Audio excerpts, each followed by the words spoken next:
আজকে সকালে আমার হাজবেন্ড আমাদের ওষুধ নেওয়ার জন্য আর কি, আমার শাশুড়ি মার ওষুধ নেওয়ার জন্য ভনসে যাচ্ছিল।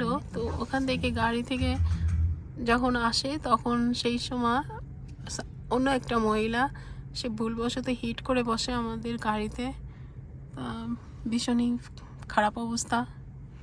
আমাদের নতুন গাড়িটা হিট করলে খুবই খারাপ লাগে, আর টাকা পয়সাও অনেক ড্যামেজ যায়। আবারও এখন বিকেলবেলা বেরোচ্ছি সেই ওষুধ আনার জন্য।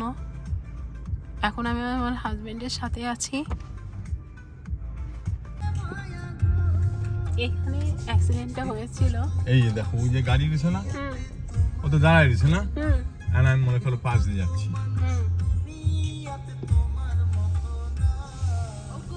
এই যে পাশ দিয়ে আমি যাচ্ছি, এই সময় টান দিছে, এই যে এখানে, এই যে ঠাসকে টান দিছে।